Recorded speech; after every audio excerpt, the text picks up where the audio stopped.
Quelle journée moche. Temps gris, vent et pluie cet après-midi. Super, top. J'ai quand même vraiment hâte que là l'été arrive dans le nord. C'est quand même un peu bizarre. Parce que même là le 14 juillet et tout, enfin... Bah, ça faisait pas 14 juillet. Déjà parce que nous le feu d'artifice c'était le 10 juillet, un mercredi, ça n'a aucun sens. Enfin bref. Mais bon, ça commence à être un peu tristoun ce temps au quotidien. Sinon, hier soir, on s'est couché assez tard. On s'est couché vers 3 h parce qu'on a des copains qui sont venus. Un copain de Seb qui est venu en vacances ici avec sa copine, de la famille, etc.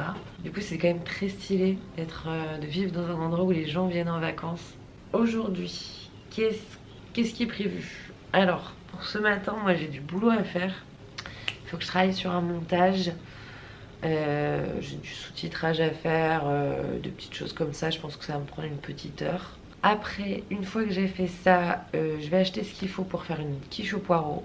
J'ai envie de manger ça ce midi. Ensuite, j'ai décidé que j'allais un peu me poser pour papoter et raconter un petit peu ce changement de vie, le fait d'être partie de Lille, mais surtout à la base d'être partie d'ici pour vivre à Lille, y avoir habité pendant 8 ans, donc avoir testé le fait de vivre dans une grande ville, et au bout de 8 ans finalement être revenue dans ma ville d'enfance, rien que pourquoi être revenue dans la ville d'enfance, qu'est-ce que ça fait, comment... Enfin, voilà, un peu aborder tout le sujet, même vis-à-vis de Seb, d'être parti de là où est-ce qu'il habitait, d'avoir quitté nos potes, enfin un peu comment on le vit, on le ressent, parce que là ça fait 3-4 semaines qu'on est arrivé là. Donc je me dis que ça pourrait être intéressant un petit peu de débriefer de tout ça. Pendant ce temps-là, Seb il sera parti aller acheter de la peinture, de l'enduit, etc. Parce qu'en gros le garage commence à avancer. On a commencé l'enduit. Et donc là il faut qu'on passe à la phase peinture. En sachant que le garage du coup a pour objectif d'être la salle de sport de Seb. Donc on remet quand même un petit peu au propre. Histoire qu'on soit pas dans une ambiance prison pour faire du sport. Même si ça sera quand même un garage, parce qu'il y aura toujours une porte de garage, etc. Enfin bref, donc ça va être boulot ce matin, papotage en milieu de journée, et ce soir, fin de journée, travaux. Donc voilà pour le programme. J'ai chopé des tasses chez ma grand-mère. Apparemment c'est des vieilles tasses. C'était des goodies donnés par les stations essence. J'aime bien le motif.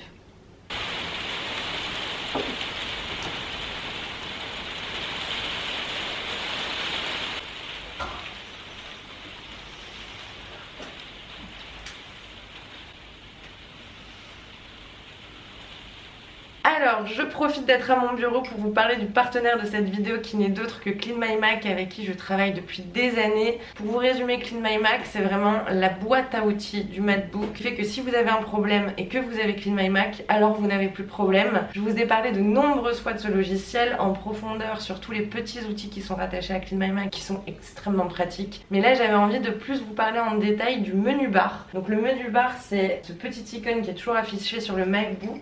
Et quand vous cliquez dessus, vous allez avoir toutes les recommandations et également une vue d'ensemble sur le Mac, sa santé, etc. Dans ma vue d'ensemble, là je vais avoir le côté protection. Donc c'est la surveillance en temps réel de si on essaye de m'attaquer. Ensuite on va avoir le côté stockage, donc combien de gigas sont encore disponibles. On voit également comment l'ordinateur est rempli. Donc dans mon cas j'ai 681 gigas de vidéo. Il est temps de faire le tri.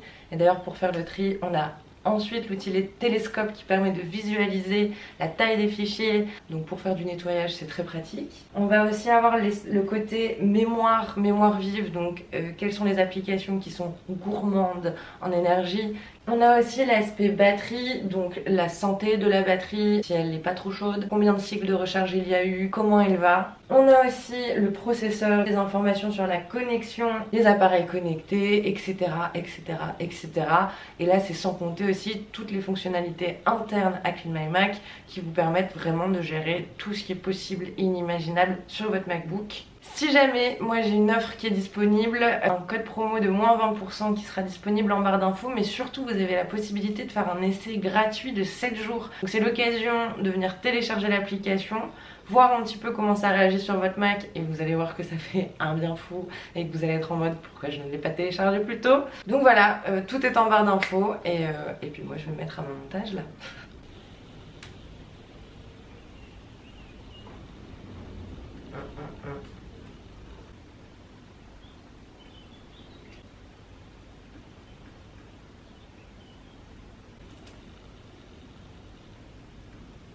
un énième tuto bricolage.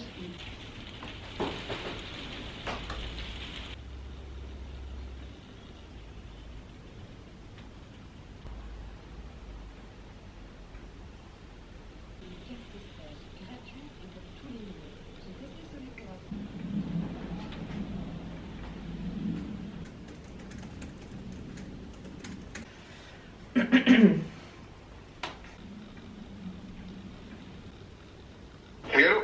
Oui, allô Julien, ça va? C'est Héloïse de la Fiat 500. Pour, Ouais, quand, bah, ce sera pour fin de semaine. Hein? Super, ah bah trop cool. Merci beaucoup. Voilà, bonne journée. Bonne journée, au revoir. Oui, parce que je vous raconte en fait, parce que je vous ai pas tenu au courant de ma fameuse voiture. Donc, on revient 3 mois plus tôt. Je dois faire mon contrôle technique, qui est déjà en retard de 4 mois. Pas bien, etc. Je suis totalement d'accord, mais je n'ai pas pris ma voiture pendant les 4 mois où je n'avais pas mon contrôle technique. Donc, bon, bref. Je l'amène pour faire le contrôle technique. Il y a plein de trucs qui vont pas sur la voiture, c'est l'enfer. Au final, je la rapatrie ici parce qu'on connaît quelqu'un qui a un garage, etc.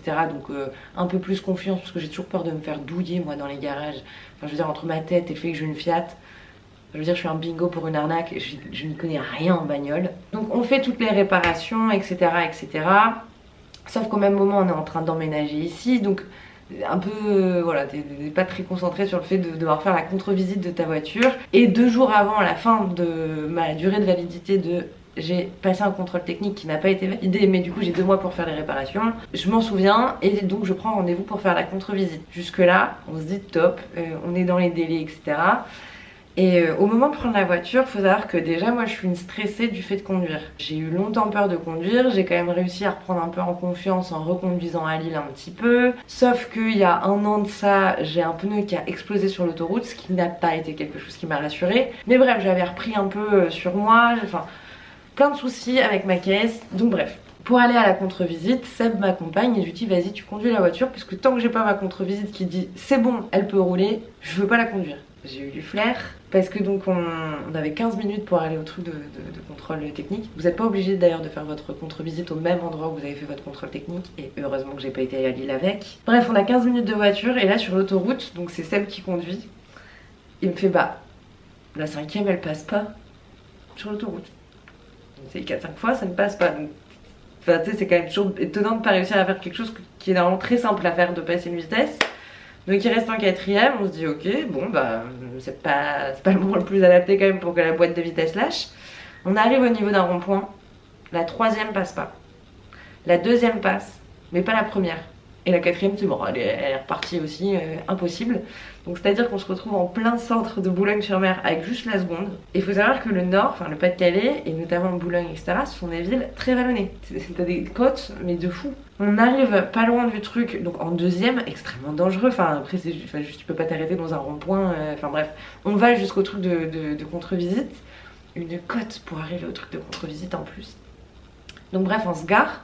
Enfin, il se gare en seconde, puisque bah, tu ne peux rien faire, donc autant vous dire qu'on n'avait pas envie que quelqu'un s'arrête sur le passage piéton dans la côte. Mais bref, enfin, tout se passe bien quand même pour arriver jusqu'au truc. Donc on arrive à la contre-visite, je suis là avec le gars, bah écoutez, c'est-à-dire que la voiture a un petit souci sur la route, le boîtier le levier de vitesse a lâché. On ne peut plus faire de marche arrière, on ne peut pas être en première, on ne peut être qu'en seconde. Donc le gars est bien embêtant, enfin il se doute bien que bah voilà c'est tout, ça s'est passé comme ça. Il nous dit bon bah je vais voir si je peux quand même pas faire la contre-visite et que vous l'ayez parce que bah à 2 jours je suis niquée, faut que je refasse un contrôle technique si jamais j'ai dépassé le délai. Et en fait il me dit mais en fait je vais pas pouvoir parce que je dois manœuvrer la voiture dans le garage. Et bah, c'est à dire que juste avec 1 seconde je ne peux pas me remettre bien dans le garage. Donc on se retrouve en haut d'une côte avec une voiture qui ne va que en seconde, pas la possibilité de faire une marche arrière. Au final le mec nous aide en poussant la voiture, moi je dois manœuvrer mais du coup sans rien, enfin, l'enfer total. Faut savoir que heureusement que c'était pas moi qui conduisais parce que je m'en aurais pleuré sur place et je me serais arrêtée sur l'autoroute parce que j'aurais eu tellement peur de faire un accident, ce qui n'est pas la meilleure chose non plus de s'arrêter sur un banc d'arrêt d'urgence, mais bref. Enfin voilà, au final le garage chez qui j'avais fait mes réparations, bah ils n'avaient pas réparé le levier de vitesse, mais c'est normal, ce n'était pas une demande, donc voilà. se trouve à 4 minutes de l'endroit en voiture, donc on se dit allez on y va en seconde, de toute façon sinon c'est un remorquage qu'il faut faire donc ça fait chier. Et on fait les 4 minutes de voiture, on l'a garée du coup à la main en la poussant, parce que sans me pouvoir faire de marche arrière, c'est quand même assez compliqué de faire un créneau, faut l'avouer. Du coup ma voiture est repartie en réparation parce que le levier de vitesse a lâché, donc ça va, il a pu recommander la pièce etc. Mais bon c'est vrai que en soi j'aurais pu me douter que le levier de vitesse avait un problème parce que ça fait 2 ans où quand quelqu'un prend ma voiture, je lui disais au fait quand on est en 5ème, des fois la vitesse saute, donc ça repasse au point mort. C'est normal. Ce n'est pas normal une voiture qui fait ça. Donc autant vous dire que j'ai vraiment de plus en plus peur de reprendre la voiture. Donc là je suis en mode mais en fait tout ce qui est possible pour être sûre d'avoir une voiture avec laquelle je suis en sécurité. Donc voilà pour moi et mes aventures avec ma Fiat démoniaque qui a envie visiblement de me tuer à la longue. Bref, vraiment super un moment en plus quand t'achètes une baraque, t'as tellement envie d'avoir des problèmes avec ta voiture. C'est des petites dépenses qui font chier, qui ne sont pas très agréables et qui coûtent cher en plus. Niveau boulot, donc moi j'ai fait ce que j'avais à faire, donc ça c'est très bien. Je pense que Seb là va aller faire les courses, il a l'air d'être à peu près prêt. Moi je vais en profiter pour prendre ma douche et m'habiller. Allez, je m'active. J'ai l'impression d'avoir hyper bien avancé en fait aujourd'hui, même si je me suis levée tard, c'est un bonheur. Les journées se déroulent très bien. Allez!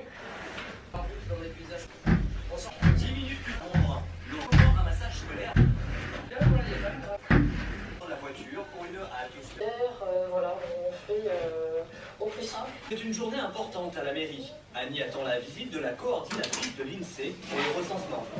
Le recensement est un moment très important dans la vie d'une si petite commune. C'est à partir du nombre d'habitants à l'année que les subventions sont fixées. Laurent promène plus cher dans la montagne. Un séjour et 2 chambres donc, pour une surface totale de 15 mètres carrés. Magdalena et Eric se sont C'est comme à la maison, hein. C'est au tour d'Eric. Allez Antoine, on y va, la sortie bateau. C'est le réfrigérant. Oui? Coucou! Tu peux commencer à couper les poireaux si tu veux. C'est sous sa fille au ventre, le qui était à Floride. Les montagnes, c'est des... Les rigolos sont rares, mais les places à vitesse. Féis, pour manœuvrer le rigolo au moteur, file désormais avec grâce.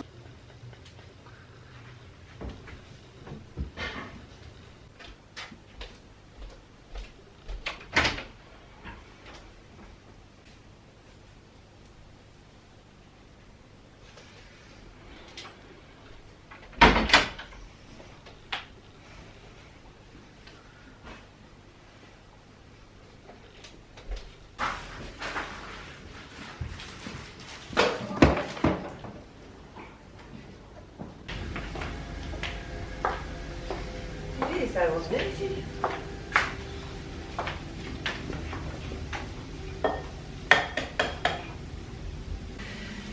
Du coup la Seb est en train de commencer à préparer la quiche au poireau. C'est très simple à faire. Vous faites revenir un petit peu de poireau dans le beurre en amont. Après 4 œufs, 20 centilitres de crème fraîche, une petite poignée d'emmental râpé. On rajoute à ça du coup les poireaux. Ensuite on met sur le plat à tarte avec une pâte feuilletée. 20-25 minutes au four et c'est réglé. T'as salé les poireaux ou pas? Non.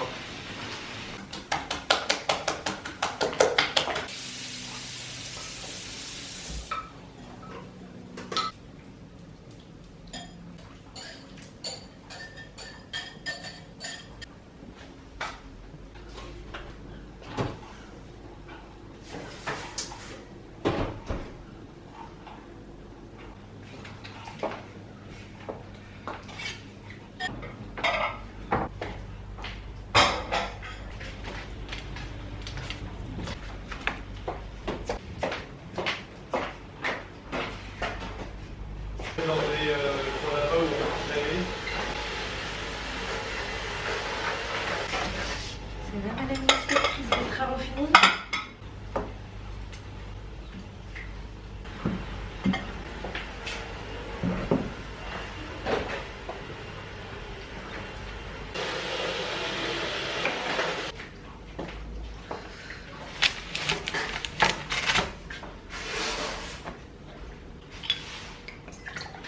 Quelque chose, du pain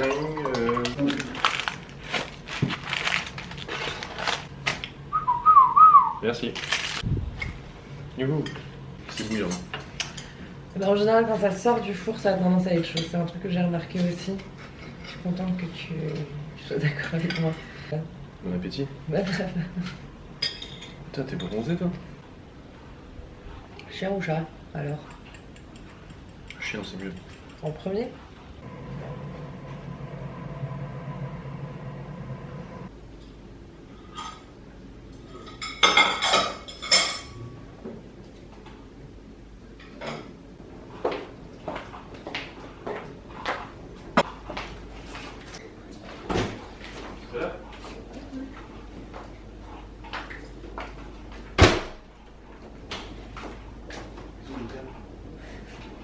Voici.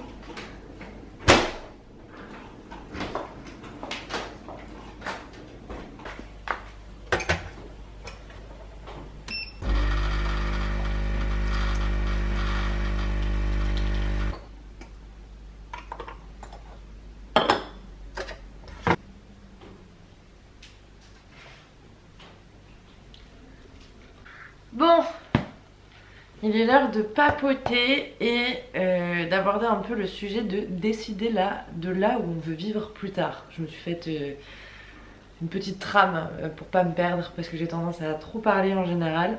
Que je vous raconte un petit peu à la base des bases parce que j'ai rédigé tout ça en 3 étapes avec l'étape 1 qui est ce qui m'a poussée à partir de chez mes parents. Parce qu'il faut savoir que je suis partie de Wimereux, je devais avoir 17 ans et demi. Donc je suis partie vivre à Lille, donc à la fin de ma terminale pour faire mes études. Moi j'ai décidé de partir sur Lille pour plusieurs raisons. Un, quand j'étais petite, on avait habité à Lille de mon CE2 jusqu'à ma 6ème. Mauvaise expérience en plus pour moi, mais je sais pas pourquoi. Le côté lillois m'avait toujours beaucoup plu, ma mère aussi adorait Lille, adorait la ville, etc. Quand on avait emménagé à Wimereux, c'est parce que mes parents avaient repris le restaurant, donc revirement professionnel de A à Z.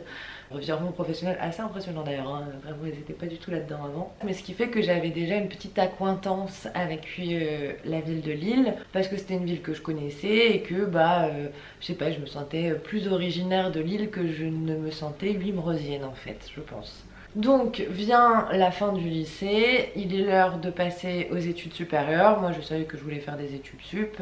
Au niveau de autour de Wimereux, Boulogne-sur-Mer, Calais, etc. Il n'y avait pas forcément de choses qui me plaisaient. Et pour partir en école de commerce, bon, c'est dans les grandes villes, faut pas tortiller du cul, c'est dans les grandes villes que les écoles de commerce sont. Donc moi je suis partie, j'étais super contente de partir. Déjà pour prendre en indépendance, c'est parce que j'avais trop hâte d'avoir mon premier appartement solo. Ça c'était un truc qui me faisait rêver quand j'avais 17 ans de... Ouais, je sais pas, d'avoir mon chez moi, de pouvoir faire comme je veux, enfin quand tu quittes le nid, c'est quand même un truc assez extraordinaire et moi je sais que j'avais vraiment une volonté de partir et de faire ma petite vie ailleurs qui s'est vraiment montrée. Donc j'ai déboulé à Lille dans mon tout premier studio qui devait être un 22 mètres carrés, un truc comme ça, je l'ai gardé 1 an.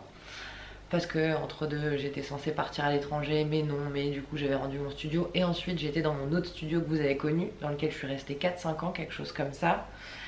Et honnêtement moi Lille ça a été la révélation, enfin je sais pas, je me suis sentie hyper chez moi. C'est une ville, une grande ville je trouve qui est à taille humaine. Pour faire des études c'est génial parce que c'est une ville qui est ultra étudiante. On peut tout faire à pied, il y a des transports en commun partout. Je trouve que c'était quand même relativement safe en tant qu'étudiant, même si je pense qu'on ne voit pas le danger de la même manière quand on a 18 ans ou 25 ans. Je me sens plus en danger en étant plus âgée que quand j'étais jeune, mais parce que j'étais sûrement une beaucoup plus grosse tête brûlée d'ailleurs. Mais voilà, Lille ça a été un vrai coup de foudre pour moi. Donc j'ai fait toutes mes études là-bas, j'ai fait de l'alternance, je me suis mise ensuite à mon compte. Enfin Voilà, c'est vraiment, j'étais hyper bien là-bas. Et en 2022, donc il y a de ça 2 ans et demi à peu près, donc là j'étais 100% à mon compte, je venais d'ouvrir ma société, etc. Je me voyais bien rester en fait à Lille parce que ça me semblait être la bonne chose à faire. Enfin je sais pas, dans mon projet de vie je me voyais en tout cas rester encore à Lille. Donc j'ai décidé d'acheter à Lille. Enfin voilà, c'est à ce point que je me sentais lilloise. Et à ce point que je voulais rester parce que j'ai acheté ma résidence principale. Enfin, je devenais propriétaire de mon appartement. Appartement que vous connaissez, que vous avez vu, etc. etc. Donc jusque là, j'ai envie de dire, la vie lilloise était une évidence pour moi. Et il n'y avait pas du tout je n'avais pas du tout en tête en fait de vouloir repartir ou quoi que ce soit. Au final, donc j'ai rencontré Seb. Moi j'avais mon appartement, lui il avait une maison de son côté. Donc on n'a pas directement vécu ensemble. Je pense pas. On vivait à deux, mais on n'était pas officiellement habités ensemble, on va dire. D'ailleurs on a essayé plein de manières de vivre, où un coup j'avais emménagé chez lui, après il avait emménagé chez moi, enfin bref, c'était tout un schmilblick quand même cet emménagement qu'on a fait. Et en fait, plus on a emménagé dans l'appartement finalement, après avoir essayé d'emménager dans sa maison, mais moi je voyais pas l'intérêt de partir de Lille. Pour être dans une ville à 10 minutes de Lille, ça m'intéressait pas, parce que pour moi c'était en fait juste devoir prendre la voiture plus souvent, ce qui n'est pas quelque chose que j'aime. On est quand même retourné à Lille dans un appartement plus petit que sa maison. On était quand même très content parce que l'appartement est hyper agréable, mais bon ça reste un petit appart entre guillemets, dans le sens c'est un T2, il y a une seule chambre, il n'y a pas vraiment de possibilité d'avenir dans cet appartement. Plus le temps passait, plus je me rendais compte que je me projetais pas réellement à Lille pour la suite. Dans le sens la suite, j'entends la vie de famille, avoir des enfants, tout ça. Alors je ne dis pas que je veux des enfants aujourd'hui, non, c'est plus à long terme. Mais je me rendais bien compte que voilà, ça fonctionnait pas. Puis même par exemple prendre un chien à Lille, dans l'appartement ça me paraissait compliqué. Enfin voilà, je sais pas, et j'avais l'impression... Là, dans cette dernière année 2024, qu'on était un peu arrivé au bout de ce que Lille pouvait nous offrir. Parce que professionnellement, Lille, on ne travaille pas réellement dans la ville, enfin on travaille de chez nous, donc en soi, on travaille d'un appartement à Lille ou de Bali ou d'ici, c'est à peu près la même chose. Et ouais, je sais pas, on sentait qu'on commençait à faire un peu du surplace. Et début janvier, on discute avec Seb, etc. Et on se dit que d'ici quelques années, peut-être, on souhaiterait revenir sur la côte. Enfin, moi, je souhaiterais revenir sur la côte. Et lui était plutôt partant dans cette idée-là. On avait aussi parlé de est-ce qu'on n'habiterait pas plutôt à Lille ou autour de Lille, et rester habité à Lille dans un appartement plus grand, c'était pas un truc qui me faisait kiffer. Enfin voilà, l'appartement c'est bien, mais j'avais envie d'un jardin. Prendre une maison à 15 minutes de Lille, c'est être à 15 minutes de Lille, donc c'était pas forcément dans une ville qui te plaît. Dans les villes autour de Lille, moi il n'y avait pas forcément de choses qui me tentaient. Et j'étais là, moi j'ai grandi à la mer au final, c'est génial de grandir à la mer. T'es hyper indépendant, Wimereux je connais très bien, c'est une ville qui est hyper calme, je me sens en sécurité. Après faut voir aussi le quartier dans lequel je vivais à Lille, qui était un petit quartier enquête exclusive quoi. Je vous raconterai peut-être un jour d'ailleurs toutes les histoires de fous qu'il y a eu dans mon quartier. Mais voilà, donc on commence un petit peu à se projeter début janvier sur le fait que plus tard on se verrait bien habiter à Wimereux ensemble, pour habiter à la mer, parce qu'en plus Seb il est aussi assez... mer, il adore la côte d'Opale, c'est hyper joli, les plages sont sublimes, les paysages sont très beaux, et en fait Wimereux a aussi beaucoup d'avantages, ce sur quoi je vais donc arriver. Ensuite donc on a appris pour cette maison en mars, c'était pas du tout relié. Quand on s'était projeté à habiter à Wimereux, je n'avais pas du tout connaissance que potentiellement ça pourrait être ici, c'était pas du tout dans les plans. Au final cette maison est sur le point d'être mise en vente en mars. C'est une maison qui était dans la famille, on va dire, qui appartenait à des gens de notre famille. Donc on a été au courant assez rapidement que la maison allait être en vente. Et de là, quand on a été au courant, le lendemain, on venait visiter la maison. Coup de cœur magistral, je pense que ça peut quand même se comprendre. La maison est géniale. Et puis surtout, moi je me dis, bah en fait, je retrouve ma famille, je reviens proche de mes parents, je reviens proche de mon frère. J'ai quand même fait mon collège-lycée ici, donc je connais du monde. Donc c'est pas comme si qu'on venait dans une nouvelle ville, parce que le fait d'être à son compte fait qu'on a quand même très peu de sociabilité, collègues et rencontres. Donc venir habiter dans une toute nouvelle ville où on connaît personne, pas un truc qui m'attirait beaucoup. Venir vivre ici, je savais ce que j'allais avoir et je savais ce qu'on allait retrouver. Donc ce qui fait que bah, comme vous le savez, voyez, nous avons donc finalement acheté cette maison. D'ailleurs je suis super contente d'avoir acheté la maison avec Seb et d'avoir acheté mon appartement toute seule, mais j'aimerais faire un sujet dédié sur le fait d'acheter seule, parce que en tant que femme, tout ce que ça implique et un peu ce que je vous conseille, je pense que je vous ferai une vraie discussion là-dessus, un peu plus orientée soyons malines. Donc on a acheté cette maison ici et en soi donc là ça fait un petit mois qu'on est arrivé et honnêtement on est en mode mais ça n'a que des avantages en fait d'habiter à la mer. Déjà en 15 minutes du coup on est à la plage, donc ça c'est déjà un confort de vie. Mais c'est surtout que cette ville, qui est une petite ville de 6-7 000 habitants, on peut tout faire à pied. Et ça c'était un truc que j'adorais à Lille, c'était le fait d'être piéton. Tu vas aller boire un verre, tu rentres à pied de ton verre et tu dois pas reprendre la voiture. Tu dois aller faire des courses, tu peux aller faire tes courses à pied, tu dois faire un petit magasin, tu peux y aller à pied. Ici c'est une ville où on peut faire ça. Et en fait c'est déjà quelque chose bah, du coup qui nous plaît dans le quotidien et qu'on avait envie, parce que tu peux aussi habiter à la campagne, mais par contre à moins de 10 minutes en voiture t'as que dalle. Après aussi dans l'avantage petite ville versus Lille, c'est aussi ce côté où tout le monde se connaît.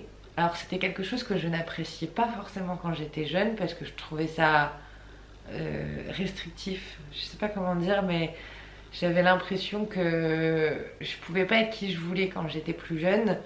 Bon, je pense que c'était juste l'adolescence, tout simplement, qui me donnait cette sensation. Mais c'est vrai qu'en fait, c'est hyper plaisant maintenant de se balader, de croiser des gens qu'on connaît. Enfin, vraiment, je trouve que socialement, notre vie sociale ici est beaucoup plus développée que la vie sociale qu'on avait à Lille. Ce qui est assez étonnant parce qu'on vient d'arriver. Mais après, évidemment, j'ai mon frère qui est là, qui a toute sa botte de copains qui est aussi là, donc forcément bah, ça permet de rencontrer du monde, de discuter, de se créer aussi nos propres amitiés. Moi il y a plein de gens que je connais du collège-lycée qui vivent encore ici ou qui sont revenus vivre ici, parce qu'il y a beaucoup de gens de la Côte d'Opale en général qui partent faire leurs études à Lille, qui disent qu'ils ne reviendront jamais. Et voilà, comme moi, à partir de 25 ans, on revient tous. Donc voilà, en fait j'ai pas eu vraiment beaucoup de doutes. Seb c'est pareil, enfin, on était vraiment dans ce sentiment à Lille qu'on était arrivé au bout en fait de ce qu'on pouvait faire dans cette ville. Seb il a 30 ans, au bout d'un moment ouais c'est génial les bars, y a pas que ça dans la vie. Enfin voilà, je sais que c'était quand même quelque chose qui revenait beaucoup en question de ouais et Seb comment il vit le fait de s'écarter de sa famille. Alors sa famille eux sont très contents pour nous et très contents qu'on vienne habiter à la mer. Enfin je veux dire il y a pire pour ton enfant qui vienne habiter ici, franchement c'est quand même assez sympa. Mais ouais du coup en fait ça a été une évidence. En fait quand on a vu la maison on s'est tout de suite projeté dans la vie ici. On se dit bah ouais en fait c'est ça qui nous donne envie et c'est ça sur lequel on se projette. Ça a été en fait très naturel, je n'aurais jamais cru en étant plus jeune que j'allais vouloir vraiment emménager ici. Après je trouve qu'il y a tellement de sujets sur lesquels aussi j'ai évolué et où j'avais pas du tout ce positionnement là quand j'étais plus jeune et que je suis arrivée à Lille pour mes études, pour le taf, etc. Enfin, je suis arrivée sur Lille, moi j'avais faim de travail, j'avais faim de gagner de l'argent et là je me rends compte cette dernière année que ma vision du travail elle a totalement changé. Pour moi le travail c'était vraiment la réussite, c'était ça qui faisait quelqu'un, c'était combien il gagne, qu'est-ce qu'il fait dans la vie, etc.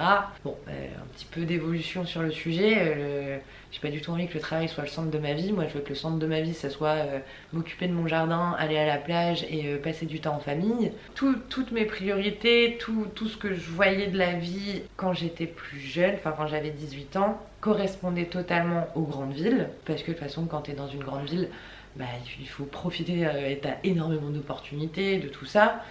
Maintenant je suis plus en mode quality time quoi, genre je sais pas, enfin puis à la mer les gens ont pas la même manière d'être, enfin il y a vraiment une manière de vivre ici que j'aime et que je suis très contente d'avoir retrouvé, même en termes de stress, d'anxiété, de tout ça, enfin voilà c'est vivre à la mer quoi. Donc voilà, pour un petit peu tout le laïus du coup sur le fait de cet emménagement avec un peu plus de recul et en étant un peu plus au clair.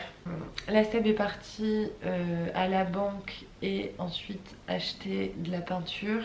Du coup je vais bouquiner en attendant. Ah non, j'avais des mails à répondre. Je vais répondre à mes mails et après ça sera peinture.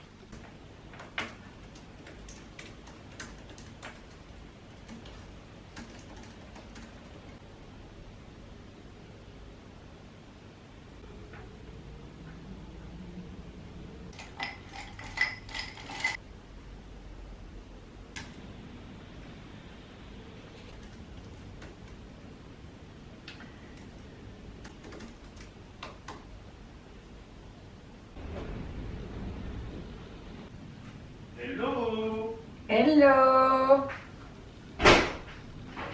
T'es où? Ici. Un manche télescopique.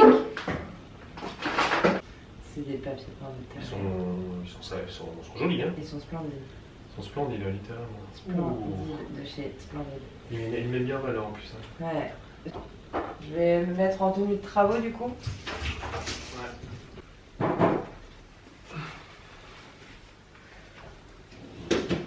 Alors, que je vous montre un petit peu ce qu'on va faire. Alors, donc déjà, ici, on est dans le cellier que j'ai rangé entièrement. Je vais vous montrer, j'ai fait un rangement du démon. Donc, bon, là, c'est le bordel parce qu'on a quand même plein de trucs qui sont pas censés être là. Mais donc, ici, on a tout ce qui est pour les travaux. Quel bonheur. Ici, on a un peu plus ce qui est ménage, stockage, genre... l'huile de moteur, de la tondeuse, etc. Là, bah, c'est les trucs de la salle de sport, mais qui sont là le temps qu'on s'occupe de créer la salle de sport en question. Et là, on a toute la partie jardinage, etc., etc.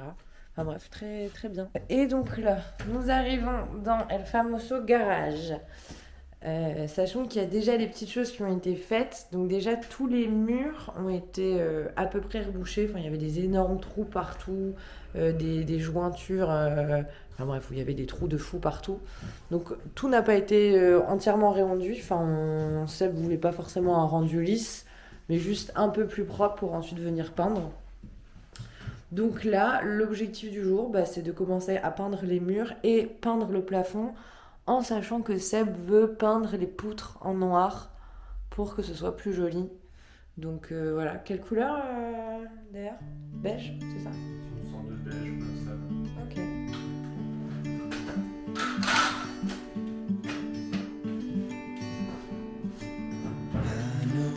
Place where we can go and be alone. So come away with me, nobody has to know where we gonna go.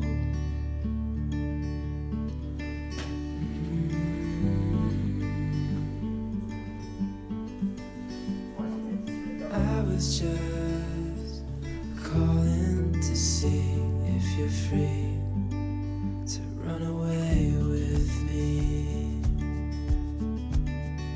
to run away with me. Don't tell your friends, we'll let them know we're safe later on. The road's calling, sun on my skin, sleeping under stars when it's gone. I was just calling to see if you're free to run away with me, to run away with me, to run away with me,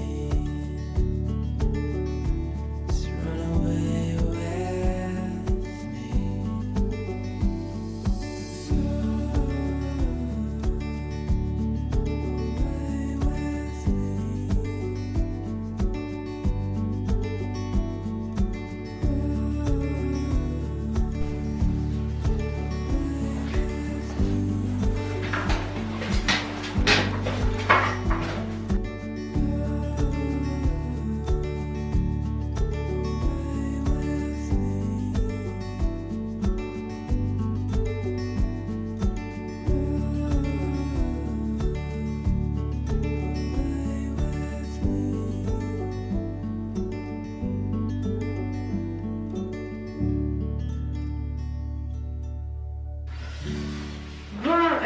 bah, du coup, moi, ma partie, entre guillemets, enfin, en tout cas, ce que je m'occupais est fait. Mais on a pas assez de peinture pour tout finir d'un coup.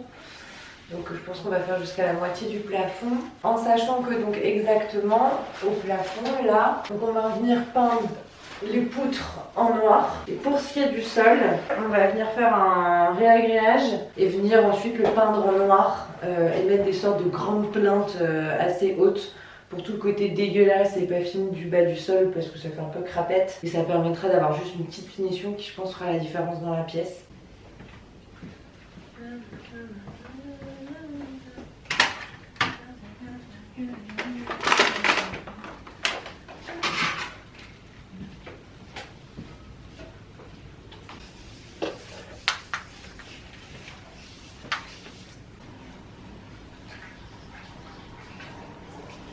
Allô la grande malade.